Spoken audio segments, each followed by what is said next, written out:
Welcome, everybody, familiar faces and new faces. Welcome to digitalLIFT's third annual Day of Equity.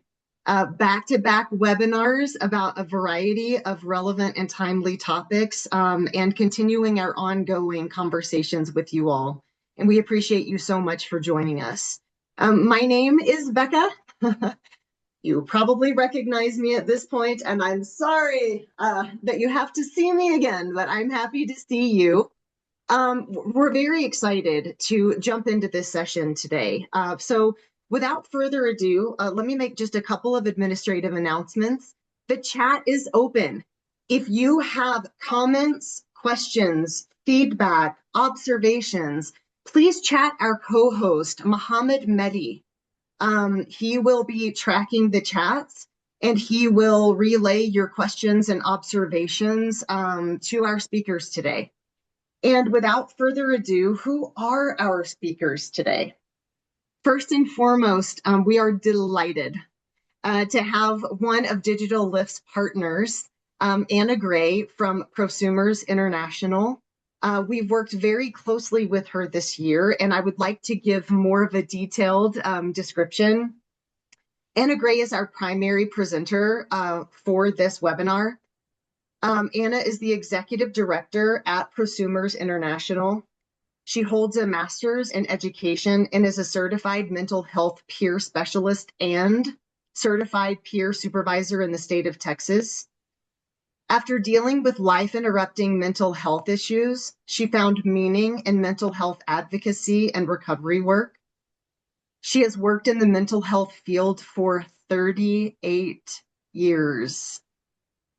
As a house parent, crisis intervention team captain, emergency room psychiatric assessor, psychotherapist advocate, peer support specialist trainer, peer support specialist curriculum developer, in which capacity we are actually working with her here at digitalLIFT, and peer support specialist supervisor. We also have joining Anna, Jessica Strom, we call her Jess, who is the senior program manager here at digitalLIFT. Jess has worked very closely with Anna and with Prosumers International to help spear and help implement several accessibility projects in South and Central Texas. So we want Jess and Sky to also be a part of this conversation. We, of course, want Anna to lead it. digitalLIFT will kind of weave in and out as we can. Sky, of course, as we know, is our deputy director here at digitalLIFT, and I want to give credit where credit is due. Sky actually implemented these days of equity and should be so proud that this is the third annual one. So without further ado, I would like to turn it over to Anna and Jess and Sky. Thank you. Thank you so much. And if it's okay with Jess and Sky, I'll kind of start out. And one of the things that I want to say up front, the partnership with digitalLIFT has been one of the most incredible experiences that we've had as an organization. And the dedication and the exemplary representation of your mission has been just a unique experience, an amazing experience to be able to see the power of a group of passionate people coming together single-mindedly to serve other people. And I just want to acknowledge you for that. And with that, I want to ask Jess and Sky if it works for y'all to have this just be a conversation. Jump in. It's not like, so I tend to do a lot of training and I do a lot off the top of my head sometimes. So please, if you have a thought or if you want to add, I would love for you to. That would really, I think, make this so much richer. And I appreciate it. You are the experts in the digital piece of this. I know some, but not a lot. I can talk about the human connection piece, and I'm sure y'all can talk about that as well. So, just to say, let's make this a great conversation, and we're here to make sure that all of you who are attending get something you can walk away with and use in all of the wonderful areas that you're providing support and services as well. So a little bit about Prosumers. We are a peer-run organization. That means that all of our board members have lived experience of mental health challenges. All of our staff have that same lived experience and are actually certified mental health peer specialists. The state of Texas has specific certifications for peer support specialists. And as you heard, I kind of have had my finger stuck in just about every part of that process since it first started. So it is something I live and breathe, and serving human beings who have been labeled and treated as that label is something that I tend to be very passionate about. And in the area of the digital divide, many times when there's an effort to divide to bridge that divide, it is in a somewhat paternalistic approach. And so one of the things in terms of us being inclusive in the work we do is ensuring that we interact with human beings who are capable, whole, complete, and maybe learn a little differently. So, Jess or Sky, is there something y'all want to say at the get-go or? I will, if you don't mind. I do want to firstly acknowledge all of our digitalLIFT navigators who are the main ones working with Prosumers and our other partners, both in Austin, San Antonio, and the surrounding areas and in the Valley as well. And adding to what you just said, our entire team working here in Texas are certified community healthcare workers with the state of Texas as well. And having overlapping understandings in both the health space with digital navigation, you need a lot of additional bandwidth and understanding going into particular spaces. And so having those things has really been valuable to us, but it's one of those things that continues going on. It's not like oh, we're done now, stop learning kind of point with all of the work. And I know with your staff and volunteers as well.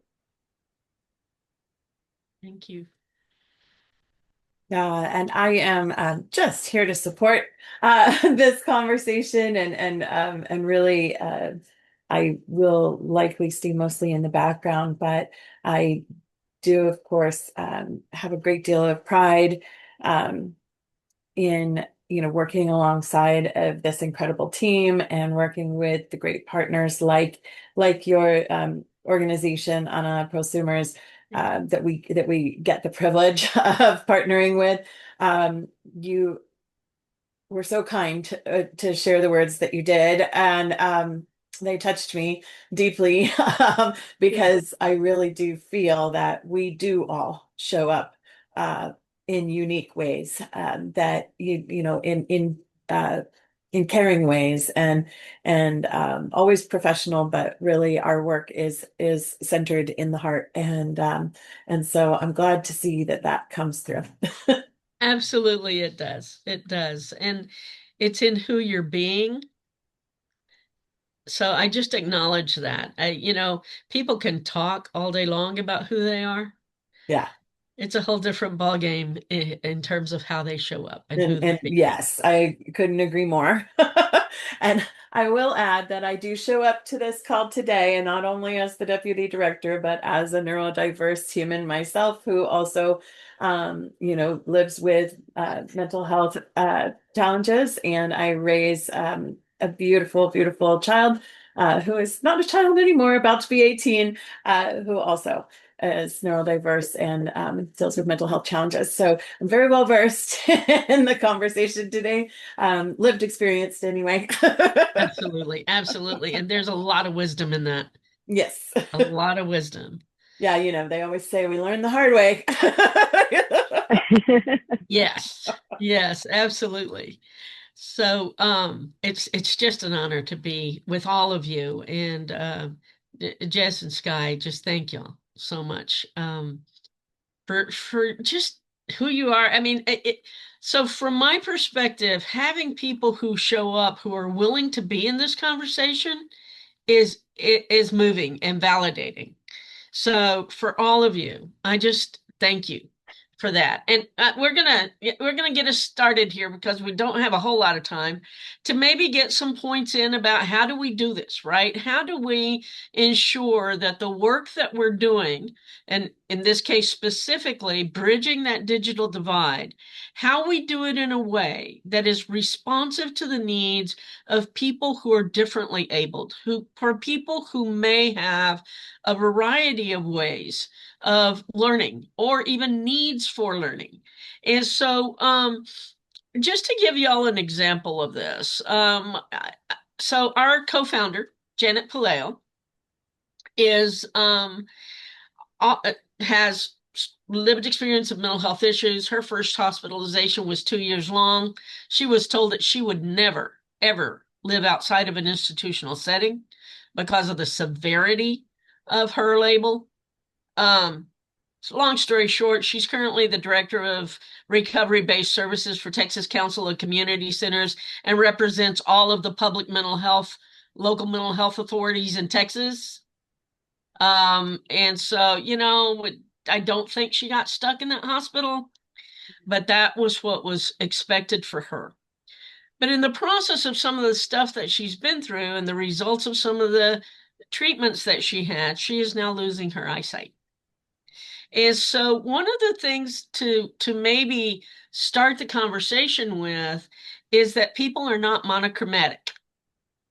We don't just have one thing that may or may not challenge the way we learn or our inability to interact effectively with digital media.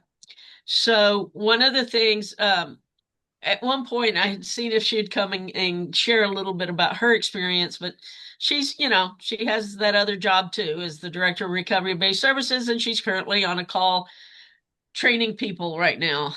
So you say you're stuck with me. But one of the things she was talking about is how much the challenges of having different ways of learning and then the additional intersectionality of the blindness is it makes it so imperative, and this is one of the first points I want to make, to ask the person what works for them. One of the experiences she has when somebody is trying to help her do something is like, for example, we use Microsoft 365 at the office. And so, and being able to see the ribbon at the top is a challenge for her. You can go into the settings and change the size of the ribbon. And so everybody says, well, just change it, just change it. When you do that, it affects everything else that shows up on your computer, and you can't see your document well. So there are things that are accommodations that are available through our digital devices, but they may not, just because at a logical sense, it's like if you make it bigger, it's going to work for her. It doesn't if it keeps her from being able to see the document she's working on.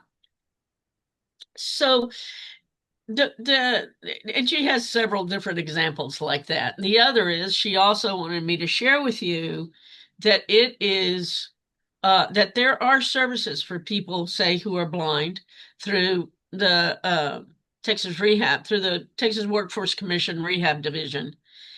And yet it's limited. And so that's another challenge is there may be services, but they're not equally accessible to everyone. because she's still Definitely. employed, she got put to the top of the line to get some assistive devices. But what about people who aren't employed? So these are some of the things for us to consider. And I'm gonna, like, I guess I'll make a point and then open it up so y'all can say something if you want to. I don't want to just monopolize. I'll talk forever, just so you know. So, Anna, if I can interject really quickly. Sure. So, one of the things, just as a resource point that I want to put out for everybody on that topic, is a free tool called Morphic, Morphic. It looks like a little chameleon, and it's completely free. It's utilizing the computers or the devices accessibility tools that are built in. So being able to utilize text reading, etc., on devices that are there, because things are often so expensive, or you have to jump through so many hoops with whatever state you're in or other resources to be able to utilize things. It can be really hard, not to mention the fact that, you know, our nonprofit organizations have limited funding and resources, even more so now. And so the tools that we can utilize, we should. So Morphic is one of those. I do want to put that out there for people. And on the topic with accessibility, and especially that visual accessibility, we're working to make sure that all of our curriculum is more screen reader friendly. It's one of those things that constantly has to get adjusted. But that is something for me too, just on a personal note, that is something that I have tried to familiarize myself more, partially because I have in-laws. One, unfortunately, she just passed, who was 70% blind.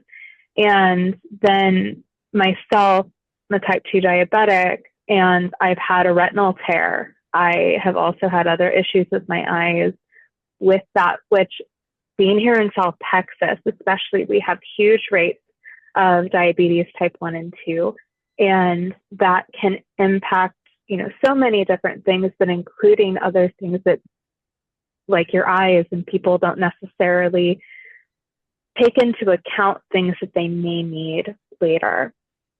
And so having accessibility tools and understanding those things, regardless of the need now for yourself or others, is really important, but especially for organizations trying to understand those resources, navigating through those for the community that they're serving. And that goes across the board for any type of organization.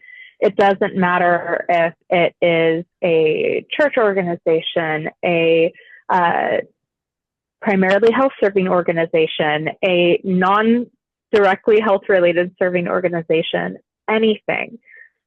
You're going to have community members that have accessibility needs. And people oftentimes, like you said, aren't aware of what the need even is, and sometimes can also be a little like, oh, well, how do I deal with this? And as you mentioned, asking the person what they in fact need and trying not to make an assumption. Yes, there are things that we can try and do as a baseline, but everybody is an individual, and they're just take, you know, vision loss alone. It's a very wide spectrum of what people are able to visually see or not see. And if they can have, you know, color vision or not, etc. So there's a lot of things just on the materials side to try and prep for when you're talking, you know, as an organization, and then trying to serve community members. But so often that is something that is just very basic that people sometimes miss. And I think part of that is because we want to make sure that we're not offending the person that we are working with, and or not putting them in a difficult position, or making someone uncomfortable. But so often people do want to be able to just verbalize what they in fact need, or if they're a caregiver, what the person that they are the caregiver for needs for that. So that you brought up an excellent point with that, of those accessibility needs. But again, I did want to reference that that little free thing for everybody, for organizations and for personal use. Hey, Thank you, Jess. I appreciate that. Hey, Jess and Anna, this is Becca. Sorry, I'm not visible. But I wanted to tag on to that because I do think that is a really important point. For those of us who want to ask the person what works for them without coming across as any certain way, can you model how to ask? I'd be glad. So go ahead. Jess, do you want to? Sorry, go ahead. It can be as simple as, hey, thanks for coming today. And we're going to be talking about, so we've been doing the advanced Windows training here lately. So we're going to be talking about, how to share a document. Can you tell me what works best for you? It's that straightforward. And if we do it with everybody in the room, so we want to know for each of you what's going to work best to talk about how do we talked about creating a document. Now we're going to talk about sharing it. Jess, I don't know if you wanted to add to that, but. Yes. So I'll give an example from we did a full day workshop at Morgan's Wonderland, or at Morgan's Mac, which for those of y'all that aren't familiar with Morgan's, it is the only fully accessible theme park, I believe, in the world, right here in San Antonio. And they also have the multi-assistant center next to it. And so with a number of our disability and accessibility organizations, we had a full day workshop on workforce skills. And one of the things that we had in there was, beyond if there was a dietary restriction for people, was any accessibility needs that the person was going to have. Sometimes even just having that little piece in a form, you can then make sure to have preset things so that you can make sure that your staff or volunteers have the things that they need to make sure that that person is going to be able to successfully participate in the program, but also lets that person know that this is an environment where then they can add on having those different things. And so, for example, we needed to make sure that day that we had an ASL interpreter. And when we were there that day, when the person came in, we asked her where she preferred to sit, and if she had a preference for anything with the interpreters, or as we were taking breaks, any preferences that she had. She let us know what her preferences were, and we made sure that those were there going forward. And so it really can be just that simple, but having something like that in your intake forms and also in your post surveys that most of us do, is there anything accessibility wise that we can do better? Besides the what can we do better question, having that specifically there as an optional question for the people that need that can then better inform you, better inform your staff, and again, volunteers with that.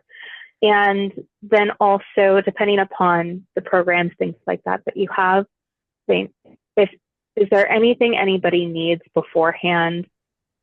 Flag one of us down, wait us before we get into that. And then, of course, we were also at a place that had, give me 1 second, Sky. We were also at a place that had so many things ready for accommodations. There was a quiet room available, all kinds of other things. And so making sure that people know, here are the tools that, and spaces and things that are already available, even if the person doesn't end up actually needing to utilize those things that day, they know that something's available, and that they know then that's something that you or your organization is taking into consideration. And when we were talking about trust earlier, and building those community connections, you're building that infrastructure already in those moments before they even come into contact with you. And so those things can be really important. And then Sky. Yeah, so I had a question or conversation piece for us, kind of taking this conversation just a step further. So there's the things that we can be proactive about or predictive with, but not necessarily without self-identification, right, or self-reporting. And so my question is really around, for individuals who are neurodivergent or living with invisible disabilities, especially, disclosure can be very complex. And oftentimes we don't feel like we need to or want to disclose, whether that feels vulnerable or whether it's just like we're fine with that. Nobody needs to know that information yet, right? Kind of thing. But what are the factors, do you think, Anna, that help someone feel confident and empowered in self-reporting their needs, particularly in a workspace or in a classroom, when we're working with them in that regard? And what systemic changes do you think we could all work towards making, or that would make disclosure unnecessary in the first place? Are there systemic changes that could be made that would make disclosure unnecessary? Absolutely. And that's why, in terms of how I said it, just ask, is there, you tell me, what do you need for us to do this lesson? One of the things that is, so the whole idea of a safe environment, coming from a perspective of people don't have disabilities, society does, because it hasn't learned how to include all of its members yet. And so it's not about what the person identifies with, it's where have I not asked the right question? And the right question isn't what is your disability, right? The right question is, I'm assuming you're here to learn this digital thing, the software, this, if it's an iPhone or whatever it is you're here for, this is what we're here for. Is that what you're here for? Yes. Okay. So how can we make sure that you get what you need? When we answer that, when we ask that question to the whole class at once, we're not singling out any individual. We're acknowledging that we're a community learning together. And when we can open it up to where we present a space that is co-learning, not a facilitator, not an instructor, but a facilitator, co-learning, because one of the things we found in our classes is that we have a variety of levels of mastery in the material. We have one person who is, actually used to do support calls for tech over the phone. She's fairly knowledgeable. And invariably, every class she goes, oh, I didn't know that. I learned something new, right? So having that sense of co-learning so that they're supporting each other, it takes out that sense of there's a teacher over here and I am now acting on a group. So being trauma responsive, trauma aware, you can call it whatever you want to. I call it safe spaces for all, right? Make sure that you're not overstimulating everybody. Don't single out people who identify as neurodivergent. Realize that all of us, if we have too much stimuli, have difficulty focusing. Even those who like playing, loud music in the background when they study, it is a particular loud music, not just loud sound, right? So being aware, how do we make the space a collaborative community of learning space where we are minimizing too much information at once, where we're meeting the needs of everybody. If there's somebody who needs to go faster, absolutely. I am going to go this fast for you. I'm going to get that you get it. And then I'm going to ask you to go see if you can support by saying it in 3 different ways to the person who hasn't quite caught up with you yet. What we find in that setting, especially, and at Prosumers, we do a lot of work around our culture. We model it, we don't talk about it, but they know that everyone matters, everyone belongs, and no matter how anybody shows up, that's the perfect way to show up. And it's been amazing to see how they adapt to each other, and they will help each other for different things. And if like I've facilitated a couple of the classes, Lindsay's on here, she does most of it. But if I start going too fast, they'll tell me, slow down, you're not doing it right. And I'm like, okay, what do you need? It's like, go over that piece again, or, there's a lot of information on that slide. What am I looking at? And then, having them get all of that information on the slide is actually in the ribbon on their computer. And so that sense of there is no wrong question. Talk about it, show how it's done, but more than anything, let them do it for themselves. One of the things that I see in some settings is that people are struggling to understand something, and the facilitator will walk over and grab their mouse and say, look, right here, this is where you click. For someone who's already struggling, that is not going to teach them what to do. If they were a visual learner, they would have gotten it off your slide. So acknowledging that you don't have to have a disability to be a differently abled learner. And then say, okay, so, okay, I get it. What is it that you're struggling with? Because I'm also assuming that what they're struggling with is they can't find what I told them to click on, and it could be they can't see it. Right? Absolutely. I'm sorry? I said absolutely. Or, and I'm making an assumption that I know what their problem is. And so building these collaborative learning opportunities, making sure that it is clear in the room that everybody is welcome, everyone belongs. When we say there's no such thing as a bad question, really honestly, even if it's the same question 5 times that you answered 5 times, it's like, absolutely, we'll go over it again. One of the things, especially when you're working with people who have been engaged in mental health systems, is to recognize that those systems are a power over system. Everyone they encounter in that system has the power, they do not.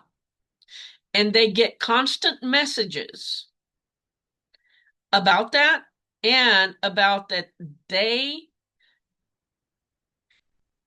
can't trust their own brain. It's as subtle as, well, you have problems with those invasive thoughts, so you just can't trust them. Well, that is a clear message. You can't trust your brain. The last time you did that, it didn't go well, so be careful. You can't trust your choices and decisions. It is a very, very power over dependency building, and for many, a dehumanizing experience, where you're interacted with like the only thing you are is a diagnosis. You walk in the door. How are you today? Have you had any symptoms?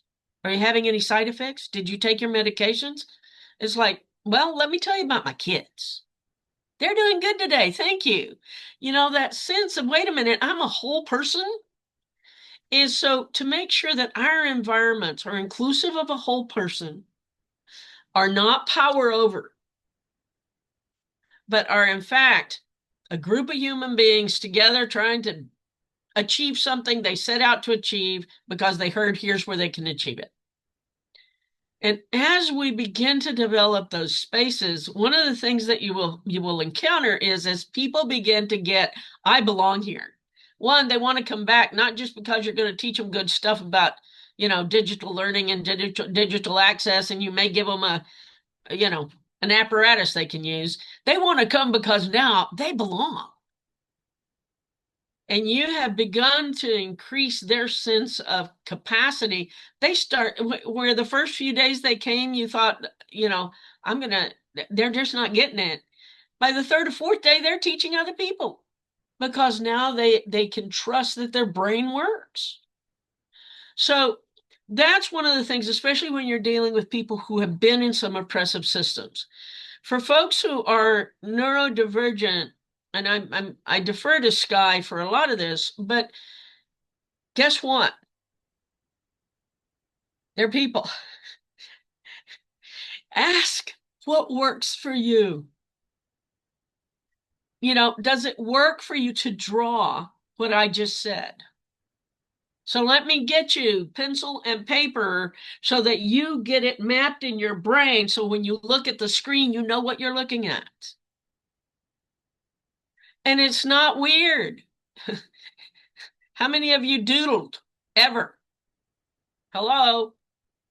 Constantly. And it's a way of Exactly.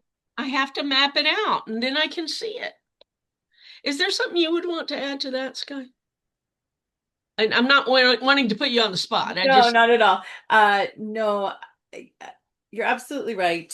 We are all people, and we show up as people with our, with our unique qualities. And, I talked to my son about his disability, and sometimes he'll say things like, well, it's my it's this stupid mental health disorder that's I'm mentally ill. And I'm like, no, this is not what defines you. You are intelligent, you are dynamic, you are funny. And did you veer off today? Did something happen? Did we have a challenge today? Yes. And and so yeah, I think that you hit the nail on the head when you talked about the system, and it can be very limiting, and uh we it also is some of the only support that we have.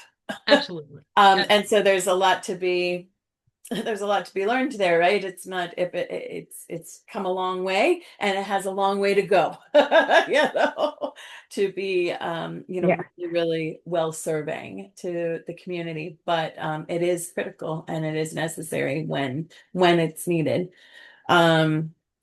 Yeah. And as far as neurodiversity, I mean, I can just speak from personal experience for me. In stressful times, my brain addles and I can't think straight. I just cannot. I need time.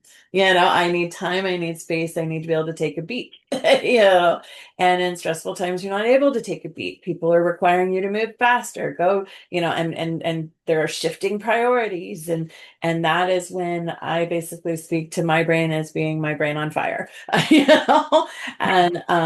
and so I think just being aware of the fact that people around you may be, maybe living with this condition. And so if conditions are ripe in your environment where it could be something like what I just described, just understanding that this could be somebody else's experience. It may not be yours, but it could be somebody else's. And how can we show up for each other in compassionate ways to where we don't add to that stress or that confusion or that feeling altogether, whatever it feels like. Exactly. Yes. Sky, if I can add on to that, in terms of doing the work, like mentioned, it's really important to build in breaks. And for me, additionally, even though I'm rarely in the classroom teaching now, prior, it was still really important for me to build in breaks, not just for the participants, but also for myself. I very much have ADHD, although sometimes I joke it's also the blonde.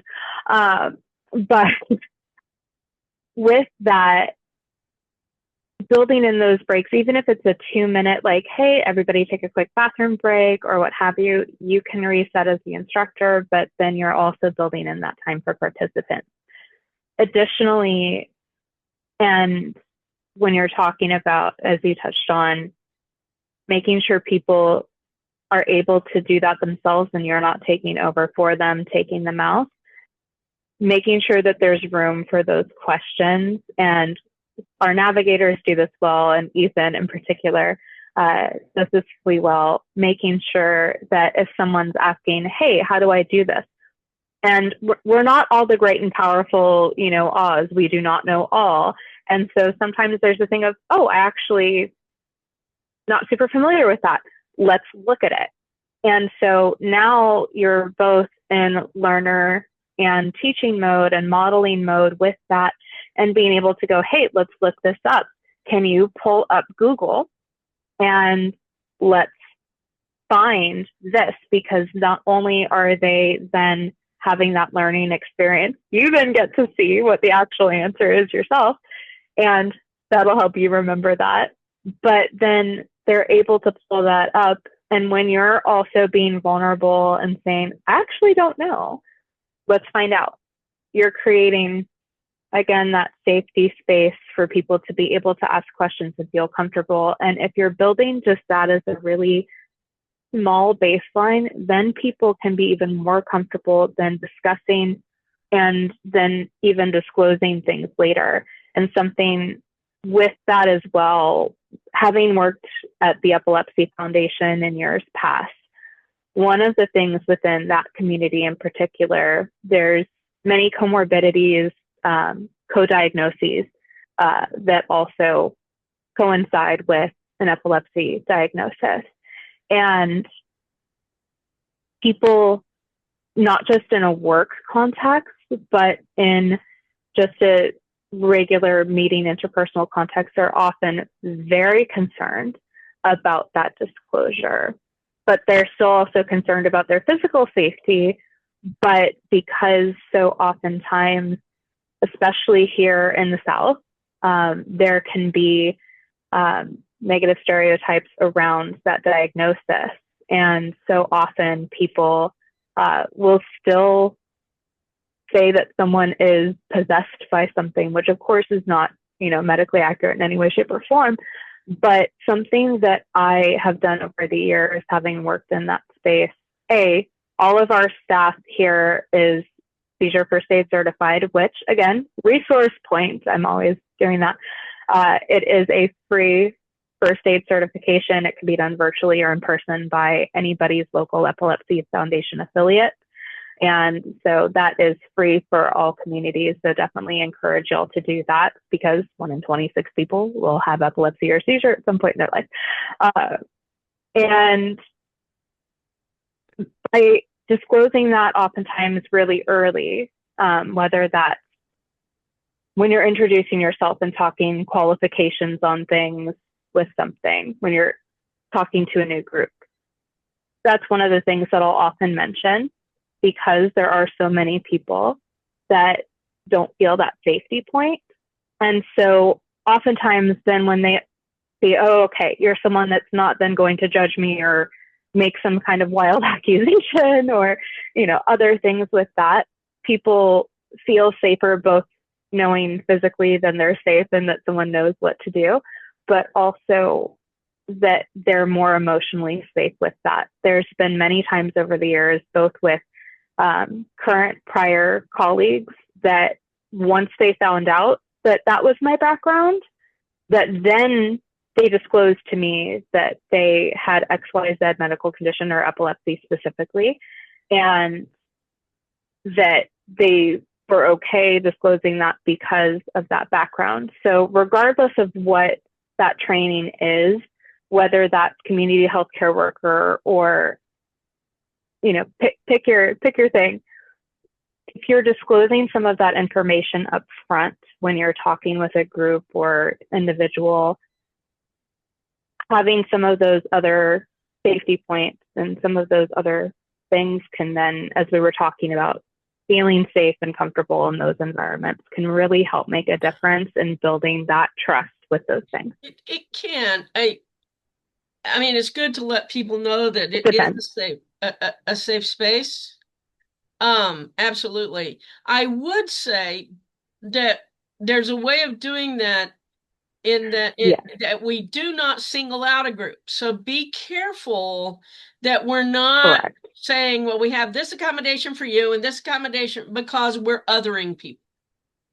And none for anybody else, and none for Gretchen Wieners. Yes, Yeah, exactly. yeah. So you want to make sure, one, you're welcoming people into a room, and then letting them know we're here. We want you to feel safe. If there's anything you need, let us know. But it's we sometimes, if we're naming things, we're putting them in a position of feeling like they need to self-disclose. And if they navigate a lot of clinical systems, I mean, there's a point at which people in the mental health system will introduce themselves with their name and their diagnosis. And it's like, no, that's not who you are. So part of it is be careful, because we don't want them to feel like they didn't have to come up to us and say, oh, by the way, I fit in that group. So yeah, I mean, it's important to know that it's a safe place for sure, but do it in a way that they know that everybody is included, everybody is welcome. And we don't, so inclusivity Exactly. and accessibility do not equal naming disabilities. So Correct. be aware of that. Inclusivity means everybody, even people who may have a disability that isn't seen, or people who don't identify with a disability at all. If it's inclusive for one, it's inclusive for all. So making sure the safe space builds into it enough safety to self-disclose if there is a special need, or a way of doing it that doesn't feel like they have to self-disclose in a way that is too threatening. So that is one of so absolutely, Jess, it's important to know that we have things covered, but to let them let us know what those things are. Because if not, inadvertently we're giving the message, you're a person with a disability. We're treating you as those people. And that can be a Correct. little off-putting. So that's one of the things that, we have a saying in our work, nothing about us without us. I get to say what I need. The other thing is, be aware that in the disability legal arena, there in the ADA, disability is defined as something that the person says is their disability, or if society perceives that person as being disabled. So, for example, I do not identify as a person with disability. I do have a diagnosis. So from society's point of view, I am a person with a disability. So being aware how we use those terms, it becomes important. And being trauma informed, some people have an issue with some of those terms, and that's why keeping it general to people becomes important. Sky, you shared so generously about your son. In peer support, we don't use clinical language. We would never say he has a mental illness, because of that, right? That label becomes who we are.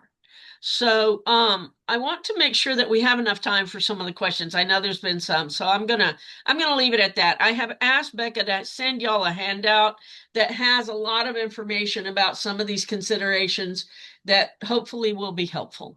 But I do want to kind of open this up. Well, Yeah. this Yeah. is And really, sorry, Becca, really quickly, additionally, with the handouts, we also have that we provide with partners a medical ID handout, making sure that there's accessibility tools, things like that on people's phones for safety, for regardless of whatever that medical need is, that they're able to have that tool at their disposal, and that'll be available as well. And I did want to make that announcement that actually for this webinar specifically, we will be following up for all of the participants, all of you right now, with some special handouts, both from Anna at Prosumers and also from us. And I did want to say, I think I mentioned this in the beginning of the call, but I know it's caused perhaps a little frustration for some of our members that the chats are quite locked down. That's just simply so that we can keep things moving forward quickly, and it's certainly not to cause frustration. We do have a couple of interesting comments that I will put in touch with Anna and Jess and Sky separately after this to make sure that those are addressed, because I respect that and I think that that's important. Becca, I just wanted to let you know we're at the 50 mark for us to move into the giveaway. Thank you so much, Mohammed. Can you tell we're just really trying to keep this moving today, because we have so many webinars. Thank you so much, Mohammed. So just to reiterate, resources are coming to this particular group. And I will follow up with those of you who have chatted. I very much appreciate your comments. Really quickly, our next session here in 9 minutes is Municipal Digital Equity Planning, Pathway to Community-Wide Digital Inclusion.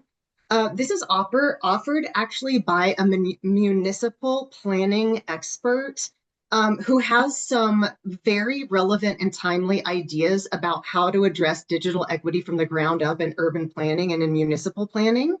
So there's a QR code to register for that if you haven't already. We would love it if you could join us. Additionally, for this session, we're giving away our online course, Digital Equity in Healthcare. This is a $300 value, and it's the closest course that we have that touches on some of the most important aspects that we have discussed today. Of course, it's not a direct parallel, but we wanted to offer this because it covers a lot of barriers that are involved with health portals or with folks accessing healthcare.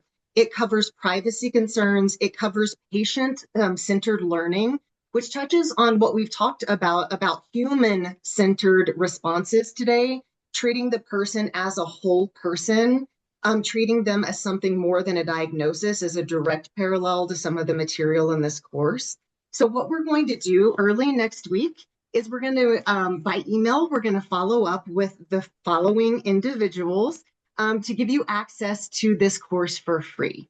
So the winners of this are Erin Chakma, Arlene Keller, let me stop my share, and Pamela Anderson. So we will follow up with you. And we thank you all for joining this important conversation that we barely even touched on. What I would like to say, actually, let me share one more thing before we hop off. I apologize for those of us who are visual. If you did not say what you wanted to say or ask what you wanted to ask, please follow up with us. Email us at lift@digitallift.org. We would love to hear from you anyways with any of your ideas or feedback, but particularly if we did not get to anything that you wanted to add today, we're more than happy to follow up. I would like to thank you so much, Anna, during this busy time to take some time out of your schedule and spearhead this important conversation. If I could, I would like to thank you on behalf of both Jess and Sky for the amazing partnership that you have with us at digitalLIFT. We are doing great work together and we thoroughly appreciate that. Thank you. Absolutely. I just want to give a shout out to Ethan and Tony. They are awesome and we have fun with them. Just wanted to let you know. Ethan and Tony are our lead digital navigators in Texas, and they are amazing. And on that note, so that we can get the next session started in a timely manner, I will end this one. Thank you all so much. Happy Digital Day of Equity. Thank you so much.